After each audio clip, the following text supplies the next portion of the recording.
Welcome back to another episode of Next Up with Purdue Industrial Engineering. I'm your host, Daniel Roberts. Like always, I'd like to give a shout out to my boy Dave in the background recording, producing. He is amazing. Today we have an amazing guest with an extensive background, and it's always a pleasure to talk with him. Doctor, I want to make sure I introduce you right. Dr. David Johnson, how you doing today, man? Doing well. Thanks. So before we get started, we get everybody to know who you are and everything, I like to do this little icebreaker with everybody just to kind of get people a little warmed up, All right. Get them ready to go. Okay. So if you had a word for today, because one of the things I like to do, especially for myself, I always like to give myself a word of the day. And I like to repeat it at least 10 times throughout the day just to remind myself. It's like a little motivational affirmation for myself. So for you, what would be that word for today? For today, Yes. maybe weekend. Weekend. Why weekend? Because it's motivational. We're here on a Friday afternoon. It's been a long week. Looking forward to the weekend. But I like that one. I like that's a weekend. That's a good word. That's a little different from what we normally get, but I respect that one because I'm looking forward to the weekend too. My word of the day is actually purpose. Like sometimes we get like busy, and obviously I just came from a meeting with pre-registration with students, and sometimes we forget because we get tired, and like throughout the day we're just really exhausted. And you have to kind of look back and be like, this is my purpose to give back to the students. One of the things I like to think about is like, it doesn't matter what field you're in. So you could be a math teacher, you could be a tutor, that tutors math, or you could be a professor, you could be an advisor, a coach, the president, vice provost, a producer. Everybody has their particular role, their purpose. And our purpose is interchangeable too, so I always have to remind myself this is my purpose, to give back to the students, to engage, to influence, to inspire. So I know that's a little bit more motivational than a weekend, but even a weekend is a good thing too, because we got the Ohio State game coming up, which we got the Ohio State game coming up. Hopefully the team is motivated. Hopefully the team is motivated because it's a weekend, and hopefully they find their purpose to win. So for our hosts, for people who are listening, whether it's through Spotify or through YouTube, tell a little bit about yourself. Who is Dr. David Johnson? Well, so I'm an associate professor. The interesting thing, I guess, on its face is that I'm here in industrial engineering, but also have a joint appointment with political science over in the College of Liberal Arts. So only a couple of us, I think, that have a split appointment between College of Engineering and College of Liberal Arts. And that really drives a lot of the work that I do as the perspective that I bring from poli-sci, being a policy analyst at heart. So my background, bachelor's and master's in math, and then a PhD in policy analysis, where I really got started with a lot of the work and connections with policymakers that I'm still engaging with today. Wow, all right. Having a joint appointment. What is it like to have a joint appointment? Like, can you give a little bit more in depth about what it means to be a joint appointment professor or faculty member? Well, it has its ups and downs. I would say that there's definitely an advantage of being able to see the university from multiple different perspectives, because it gives me some insight into how things run differently, just depending on what department you're in. That committee structures work very differently, procedures, the whole tenor of faculty meetings and department meetings and kind of expectations around tenure and promotion, they're all different just depending on where you sit in the university. And so I appreciate being able to see multiple perspectives and maybe give some suggestions sometimes, or like help to improve how things operate based on seeing something that works well in a different department. So I think that's a nice advantage of it. There's also different resources available in terms of kind of internal funding proposals or support for junior faculty to go to conferences or other things that are different across colleges. Yeah. That has helped me, I think, to develop and get to the point where I'm now an associate instead of assistant professor. Having those resources available from both colleges was definitely beneficial. Oh, so, that is awesome. Yeah. That is also that you have that perspective, understanding different departments. Now, obviously, both departments are amazing, and you have the opportunity to teach in different perspectives of industrial engineering and then political science, correct? I want to make sure I say that, political science. Can you kind of explain, so I want to kind of go into depth of that. So can you explain about a policy analysis and human factors and how it intersects with your work with industrial engineering, particularly in context of decision making under uncertainty? Sure.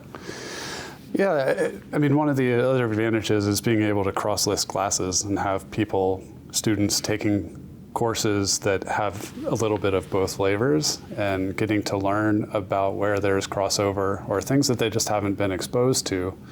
And so an example of one of the classes that I teach is a special topics graduate course on climate change adaptation. And formally it's called Quantitative Analysis for Climate Change Adaptation Policy.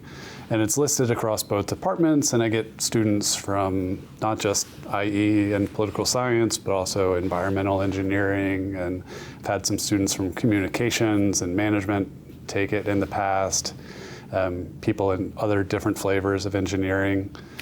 So it gets a broad audience and allows students to really see that a lot of disciplines are dealing with the same types of problems these days, are kind of tackling the same sorts of issues, but with a different lens.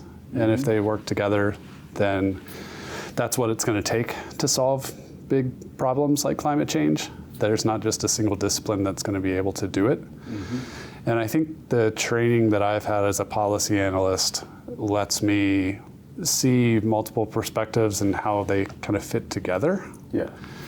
So on the human factor side, I do some work related to risk perception and risk communication and kind of effective communication of risks associated with climate change impacts or other things like that, in order to better design decision support systems that both policymakers or individuals could use to make better decisions. So, as an example, I do a lot of work on flood risk management, particularly in the Gulf, for the state government in Louisiana.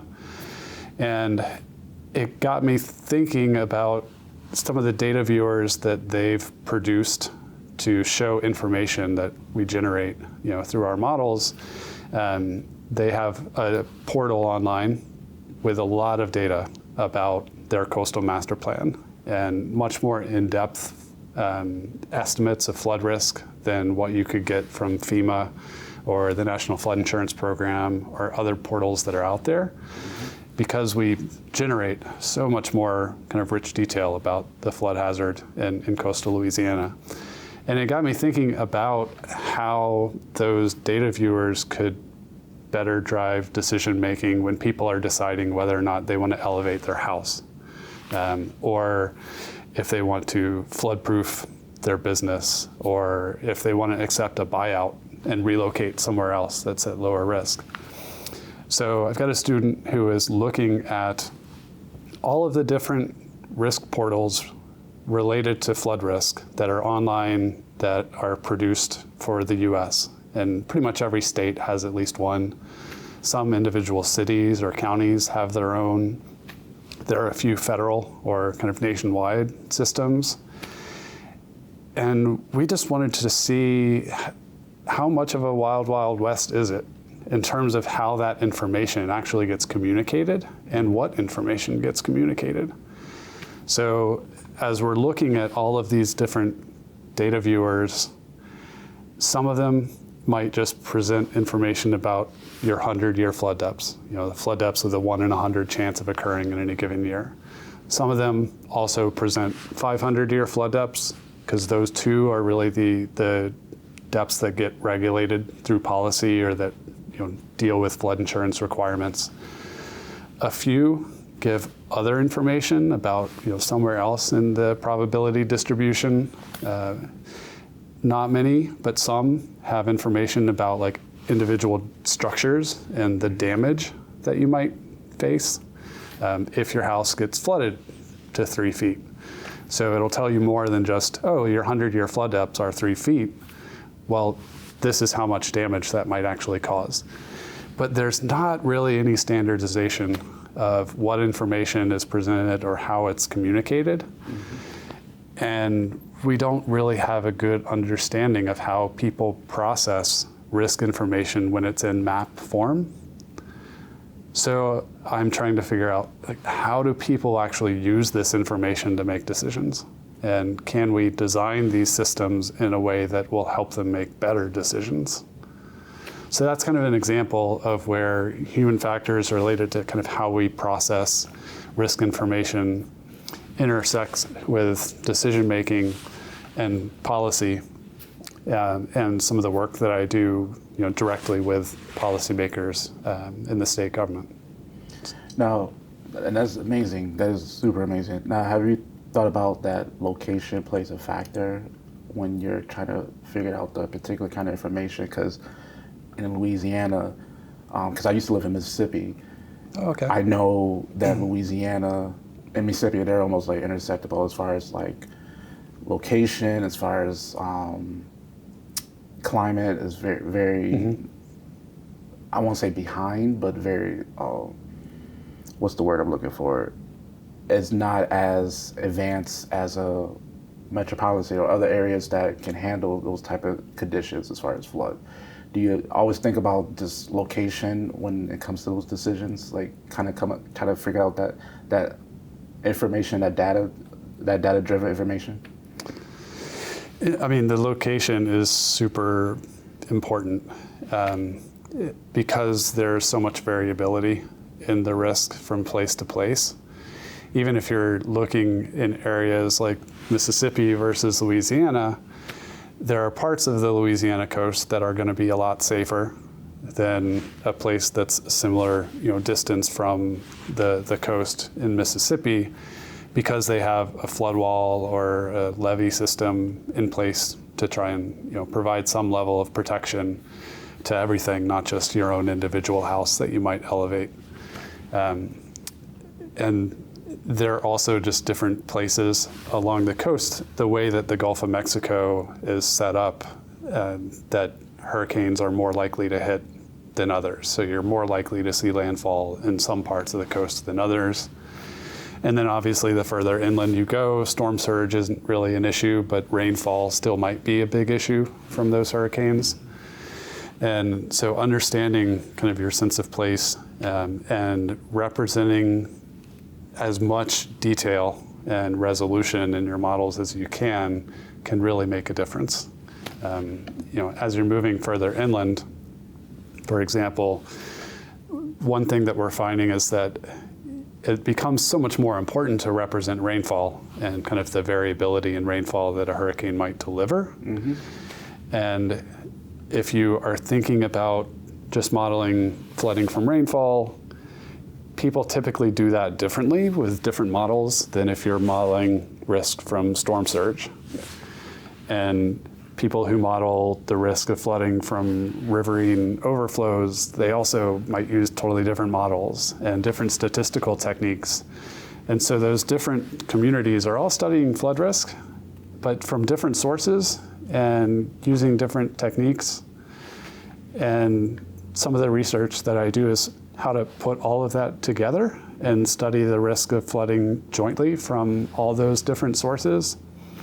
And when you do that, when you're looking at specific locations that are in that transition zone between where storm surge is the major factor and where rainfall starts to be the major factor, if you don't account for all of them together and the joint probability of flooding, then you really underestimate the risk.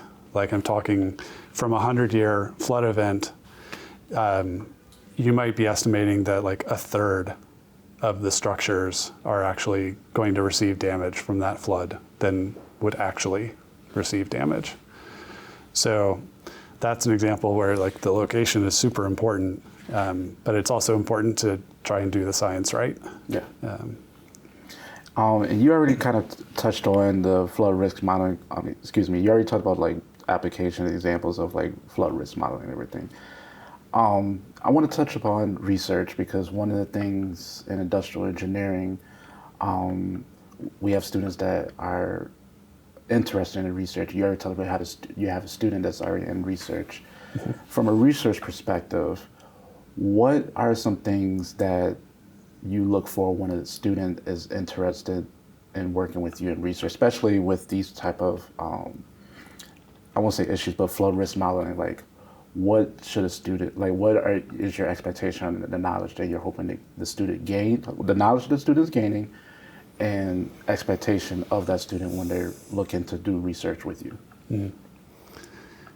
For me, are we talking more graduate or undergrad? Undergraduate. Undergrad? Okay. For me, you can talk about graduate too if you want. Well, for undergrad in particular, I think what's most important is interest and passion in the topic, because they're students. Like, I can't expect students to know how to do research before they've done it before, or what it's like, or to know all of the different techniques that they're going to need. So what really matters to me is if you're interested in the topic, and that means you'll be committed to learning what you need to learn in order to contribute.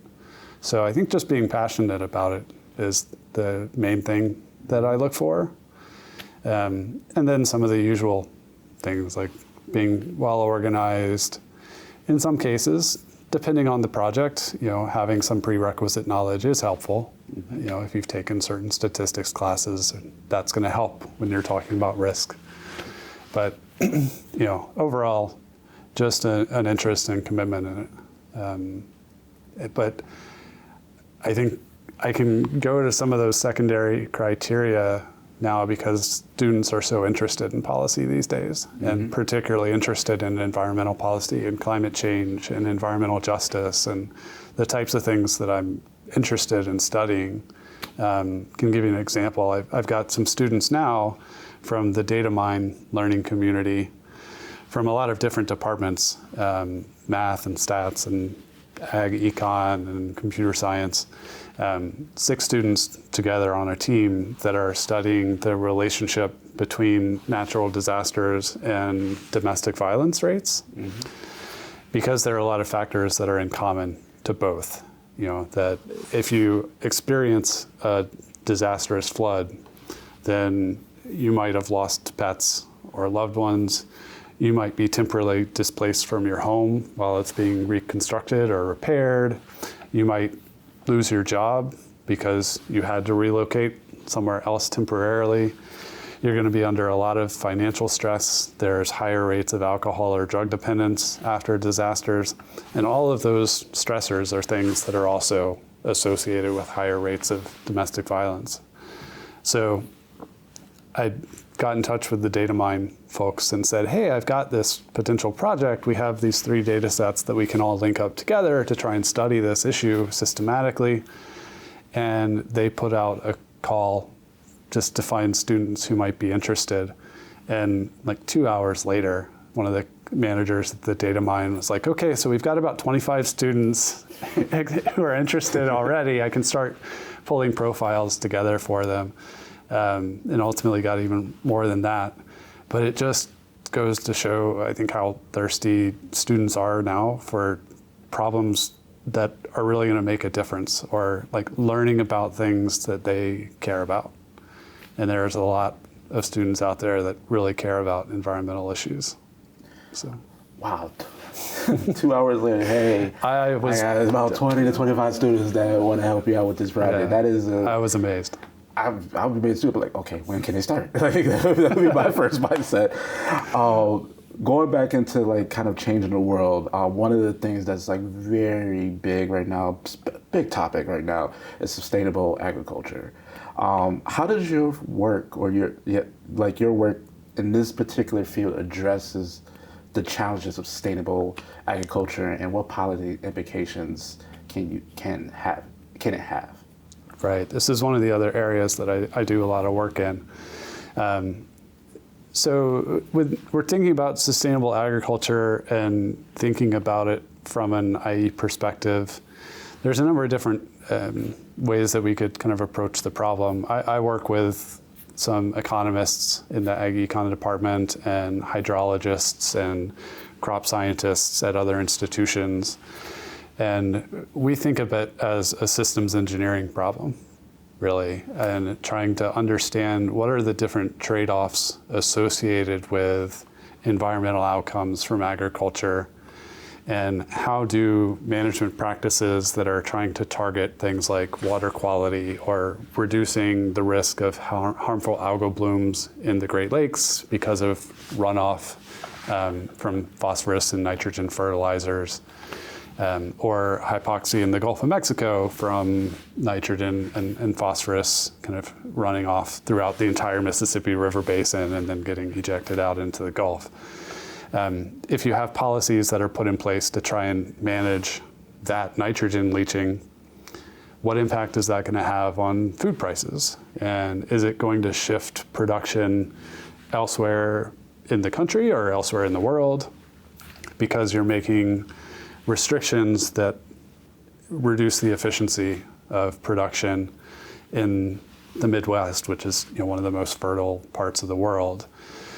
So if you have that policy in place, does that actually induce groundwater stress and cause groundwater aquifers to get depleted more because now you're shifting production to somewhere else in the country that might be already under a lot of water stress?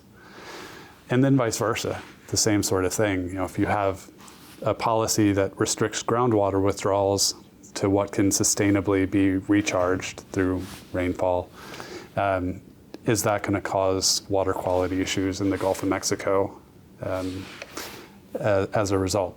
So some of the studies that we've done are looking at those types of issues, looking at things like renewable fuels policies, where we generate a lot of ethanol in the country coming from corn that's grown in the Midwest. About 40 to 45% of the corn that we grow in the US is going to produce ethanol.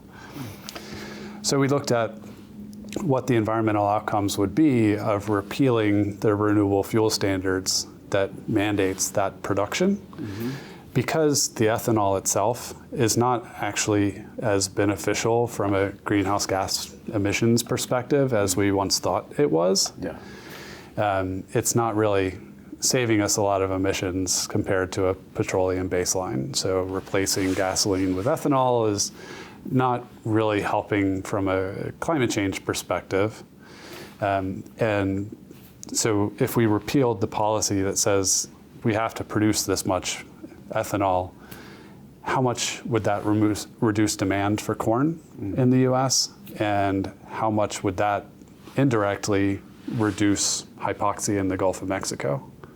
Because now we're producing less, so we're going to have less fertilizer and less nitrogen running off into waterways and then ultimately getting down to the Gulf.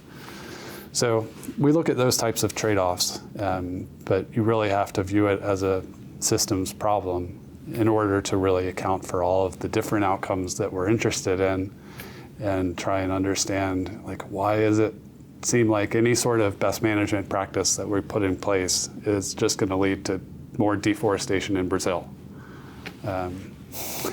Because, it's a general problem that we have to deal with, that any sort of policy that you put in place to regulate production or make it more environmentally friendly in the Midwest is going to make it less efficient, but there's still demand for that product to be grown. There's still demand for the corn and soybeans, so it's going to shift production somewhere else. That somewhere else is typically somewhere less efficient. That might require more inputs, might require more land to be cleared. Brazil is pretty efficient. They're a pretty good and major agricultural producer. So maybe some of that production is going to shift and put pressure on deforestation in the Amazon.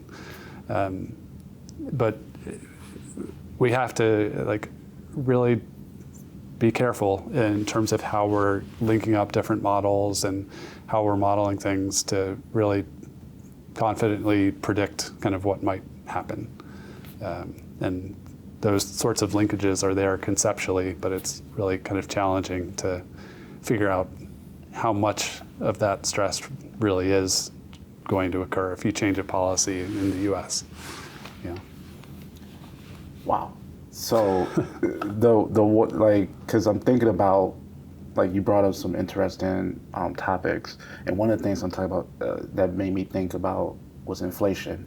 Do you think these particular issues can affect inflation for the future? Because you're seeing like prices going up, like especially with agriculture, like as far as like food and everything, like because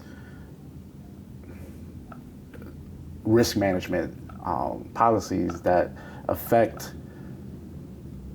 particular industries, and those industries that are producing food, like we're seeing an influx of price of food. So do you think this will, like with the inflation, do you think this will affect inflation going forward? It definitely can affect food prices if we're talking about large-scale federal policy to try and manage environmental outcomes. We made a choice in the U.S. to subsidize food production and to subsidize corn production heavily in particular, not just for ethanol, but also for livestock feed that then supports beef and pork and other meat production. So we've made that choice that we want food prices to be low and affordable. We want to be able to feed the world, as the Midwest is one of the most agriculturally productive parts of the world. So if you do put regulations in place that are going to improve environmental sustainability, then there's a trade-off. And if we are shifting production to somewhere like Brazil or elsewhere around the world and then results in having to import more of our own food, that is absolutely going to have an impact on food prices, not just in the US, but around the world too. We also have to think about like how populations keep growing across the world, how income levels keep rising across the world, and that also puts stress on the agricultural system and drives up food prices, because over time we've got to produce more and more to feed a growing population. And as income levels rise, there's more demand for protein and meat. And so there's more demand for livestock feed and other products that go into that production as well. So it's a challenge to try and figure out how we're going to sustainably feed the world 30 years from now, and do it in a sustainable way. Yeah. It's interesting because it makes me think of those dystopia movies where they try to feed the world.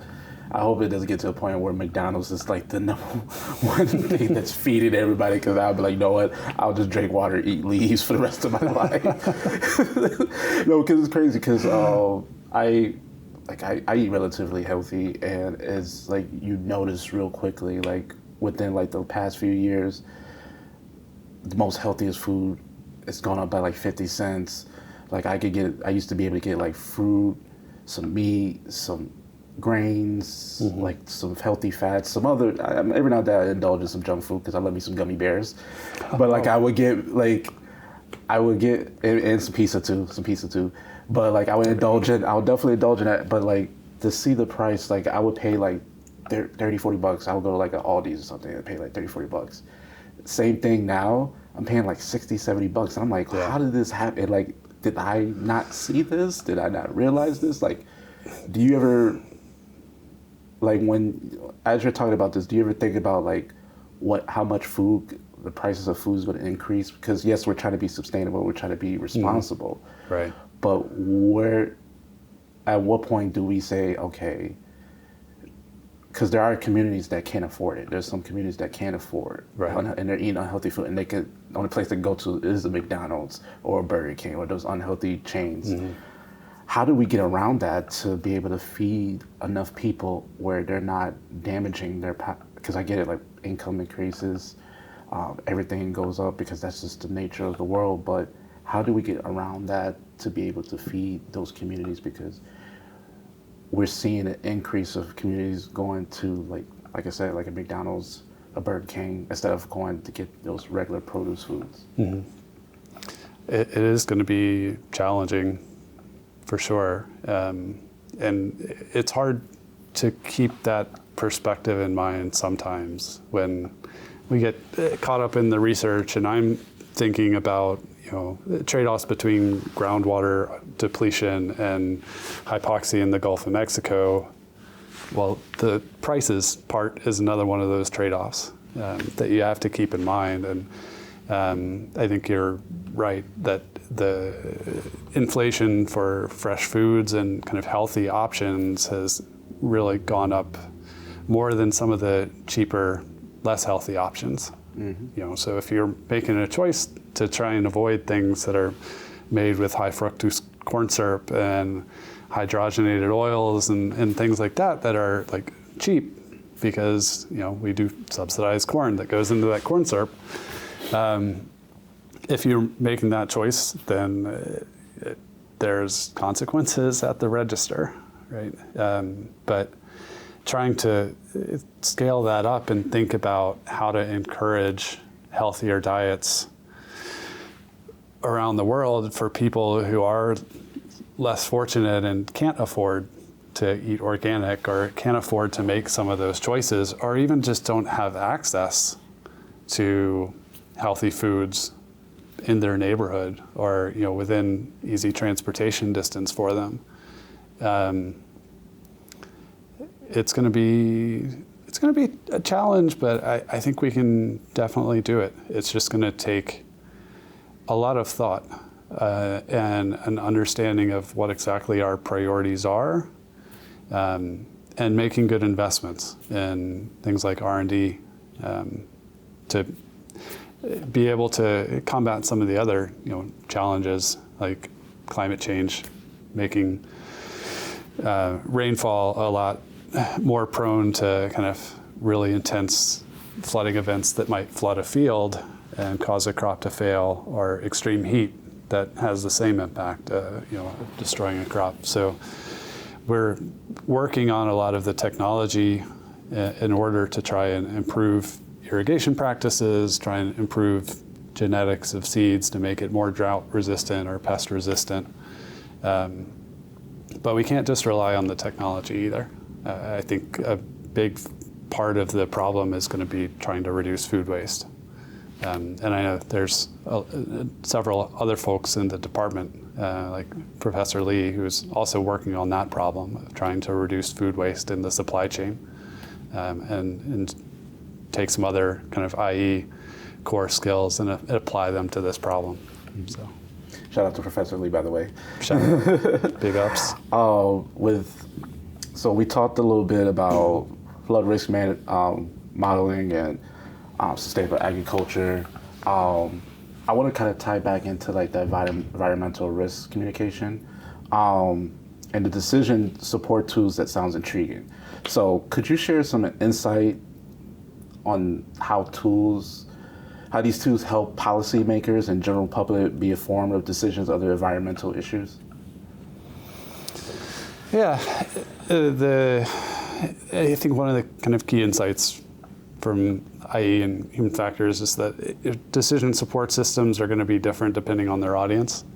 So some of the tools that I develop are more geared towards policymakers. Some are geared towards really sophisticated technical analysts who might work at a state agency and then inform policy development that eventually gets to legislators. Some tools are designed for individual homeowners to help them make better decisions. And you have to design that information in a way that it's going to resonate with each of those different audiences and kind of meet them where they are in terms of technical sophistication, and also what types of objectives they have, and like what are their preferences, what do they want to get out of this tool, like how are they thinking about the decision. So I've had a project now where instead of working with the government in Louisiana, we're working with 4 communities, kind of local communities, not necessarily local government even, but working with some NGOs. In one case, we're working with like the Port Authority in Cameron Parish. For another, we're working with an NGO in St. Mary Parish. So we're really trying to talk to individual homeowners as well as some local officials to understand what information are you actually using to make these decisions about elevating your homes. What are the conversations that you're having with neighbors or with family members about it, and what is really emerging as important to you when you're thinking about those decisions. And sometimes when you have those conversations with folks, you get answers that you just weren't expecting and didn't think of. And so if you had just designed some decision support tool based on what I know as a researcher in Indiana, for people in Louisiana, then they might look at it and be like, okay, well, that's neat, but useless. So it's important to actually kind of be co-producing these types of tools with the audience that you're making it for, I guess is the point that I'm trying to make, is trying to understand how people are thinking about the decisions that you're trying to support, and making sure that the data that they're wanting to use is what's actually being presented. It's being presented in a way that's understandable to them and that they can explore also. I think that's also something that's really important from my experience, that it's really hard. Like we try and do it, and psychologists try and do it, and economists try and do it, of like eliciting preferences, and trying to understand how much more do people care about reducing flood risk versus preventing land loss. Just another example from Louisiana with the state government. Their coastal master plan is kind of focused on reducing land loss from sea level rise and erosion and other processes, and reducing flood risk. Those are like the 2 main objectives. Yep. They also have to care about maintaining habitat for shrimp and oysters, local fisheries, as well as waterfowl that are big for hunting and kind of nature-based tourism and recreation. They have all of these different objectives, and we try sometimes to elicit how much do you care about one objective versus another. Yeah. But that's really hard, and sometimes decision makers don't even really know how much they care about one versus another. And it's certainly a challenge to like express it in units where you can even compare, acres of land lost to dollars of damage and flooding to acres of habitat for ducks. So these decision support systems, I think an important element of it is just to help people explore the possibilities. And as IEs, we want to like optimize things. We can use our models to try and understand like what's the frontier of possibility, like what's the best that we could do with respect to trade-offs between different objectives, and present them with that frontier of what's possible. But ultimately, they've got to be able to explore that frontier and tell you, like, where do we want to be? What is the future that we want to be in? And how do we assess the trade-off between those different objectives? You couldn't get to the same answer if you just did this elicitation procedure and then told them, oh, okay, well, based on this little lab experiment that we just did, you want to be here. Here's your answer. They've got to be able to engage with the data and the results that you've generated and figure out how to get there themselves and figure out kind of what's preferable, what is going to be politically feasible to pass through legislation, what is going to be acceptable to the public to really get implemented. Like, they have all of these different things that they have to balance that we wouldn't even include in the system. And they know more about it than we do. So we help out. But yeah, it's definitely just a support system. So pretty much having it back, because pretty much you can have all the data and information, but the real thing is like, we just want you to have our backs. Just support us, help us. Mm-hmm. Yeah. And it makes me think about, like, when you're given this information, sometimes they're like, what is the trade-off? Which one is more important?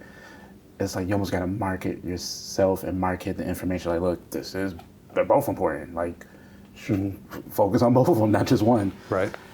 How do you get individuals to buy into the information that you give them? Because you can give me all the information in the world and it can make sense, but how do you get people to almost buy into the information? Because as IEs, we're people.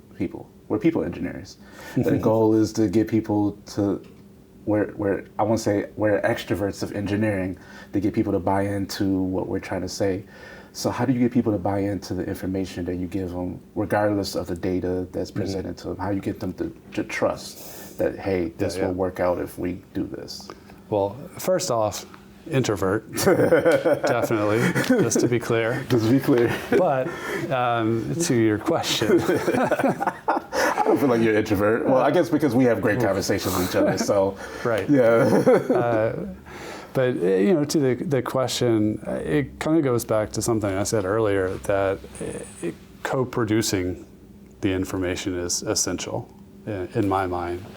That's what generates buy-in. If the policymakers are engaged in the process from the beginning, they understand what you're doing, they still acknowledge that you're the ones doing it, developing these models, putting this analysis together because you're the experts, the researchers who know the technical details. But if they understand the broad strokes of what you're doing, then they're more likely to buy into the results. Like, if they understand the models and the process, they're more likely to accept results, even if they're results that they don't like, because they recognize that it was brought to that point by a fair process that they agreed to. So I think that's critical. That's like one part of it that's important. And I think the other is part of the exploration process, because they understand then that you're not trying to force an answer on them. You're letting them arrive at the answer given the information that you've provided. And so I think that's helpful because it makes it clear that we're not trying to push an agenda. Mm-hmm. We're just presenting the results of the analysis that we've done. And as long as you've given me your input into what you wanted to analyze, then hopefully you'll trust that we've done so fairly and that we're not trying to, like, sneak something by you or trick you into coming up with some conclusion. I think they'll be more likely to kind of understand that we're trying to be objective arbiters of the information. And then that ultimately goes down better once it gets into policy, because they can understand, and kind of the legislators and the public as well can better understand that this was an objective scientific process that was data driven to get to this point, not a political process that got to this point. That was really part of the problem in Louisiana to begin with that led to Katrina and other disasters, that there was political gridlock that prevented any sort of protection system from being effectively built or projects getting approved and funded. Just one of the contributors to the disaster in Katrina, but this was definitely one of them, that the political gridlock had kept projects from getting implemented for decades that had been proposed. Because they didn't have a systems perspective or a way to evaluate what the options are coast-wide. Mm-hmm. It was always just okay, we want a levee system for this community because we're this community. Yeah. And the people over on this part of the coast were like, why is he going to get a levee system? We want a levee system. And so there was just a kind of bickering back and forth of different projects getting evaluated independently without an understanding of, from a coast-wide perspective, what are our options? What's the best that we can do given the limited resources that we have? So to pull that back to your question, I think taking that broad coast-wide perspective also allowed us to make these comparisons and identify what is the best that we can do. And that generates buy-in and trust, because even though there are still winners and losers in this coastal master plan, because there are some communities that you can't build a levee high enough. It's just creating a bigger bowl for the water to spill into. Even though there are some winners and losers, legislators still voted for it from that district. This master plan has passed through the legislature now 4 times since Katrina, and it's been unanimous every time, which that's unheard of for anything in American politics that has a $50 billion price tag. So I think the state taking an interest and really taking it seriously and being involved in producing the plan together with researchers, with practicing engineers, like that's what allows things like that to actually be unanimous. The science is great, but the process and the communication and the engagement, that's what gets the buy-in ultimately. It's awesome to hear the things that you're doing and the research that you're doing with your student and the information that you're providing to our guests about everything that you're working with, the support system that you're doing in Louisiana. I applaud you for that. Thank you. What would be some advice you would give to a younger David or a student that has that visionary of another version of you, or not another version of you, maybe a version that's a little different, but like that wants to kind of have that mindset of human factors and policy change and kind of work to kind of do the support you do? What advice would you give that particular undergrad student or a high school student or first year student that's coming in?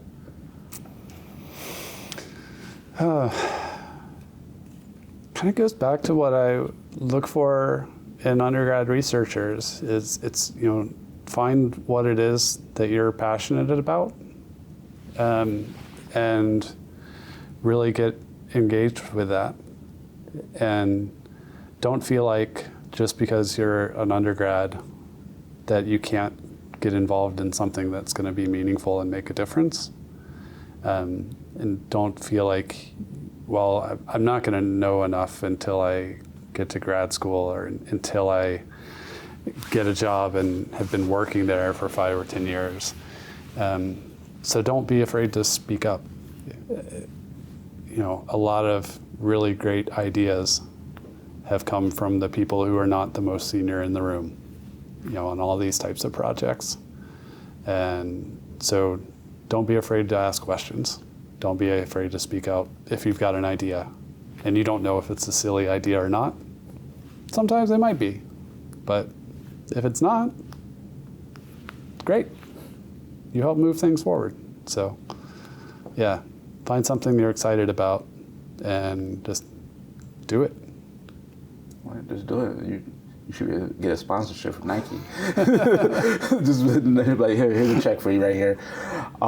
This is the part of our section where we like to have the guests give shout outs to people, just like, because we'll have a bunch of people watching or listening on Spotify or watching on YouTube, excuse me. So I like to give you the floor if you want to shout out anybody or anybody. I appreciate that. I didn't know that was coming. That's a nice opportunity. Thank you. I would say thank you to some of my mentors who've supported me along the way. Professors that I had as an undergrad that definitely encouraged me. Even when I didn't know what I wanted to do, I still don't feel like I know what I want to do. that's why maybe I'm working on flood risk and sustainable agriculture and renewable energy. But yeah, all the mentors that I've had over the years that have helped me get to where I am today, and the students that I work with that have helped me get to where I am today. There's no way that I could have done all of this research myself. Just absolutely not. And the team that built the flood risk model, where now I can say, yeah, I'm like the lead developer of it and person who runs it and maintains it, but I'm not the only developer. So I think it's a big shout out to all the people who have contributed to the models that I work with, collecting data that I've been using, policymakers who are interested in what I do. Like, that's been great too. I kind of recognize that my profile looks a little different, and that I might be publishing things as 300-page technical appendices to a state master plan instead of in a journal sometimes. But that also means I got to thank the School of IE and the folks here at Purdue who value impact-driven work and value interdisciplinarity. So I wouldn't be here if I hadn't been convinced when I interviewed that that was going to be rewarded and not just tolerated, I guess. That's awesome. So I appreciate the kind of culture here that supports social engagement and faculty trying to make an impact with their work. Oh, that's awesome. I think with Purdue Industrial Engineering, we're all about giving back and having that kind of culture where we're constantly being the forefront of the future, like inspiring the next generation.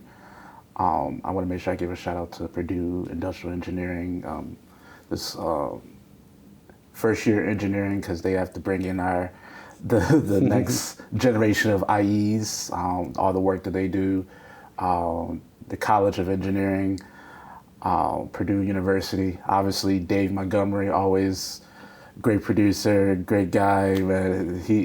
None of this stuff wouldn't even happen if it wasn't me and him and I put our heads together. And then one other final shout out to the advising team, Doc B, Lisa, Heather. I feel like I'm forgetting somebody. I'm not forgetting anybody. My brain, Lindsay. My brain was like shut down for a second. But and then one final shout out to my mother. I love you. Happy birthday. Her birthday's actually coming up, so I love you, Mom.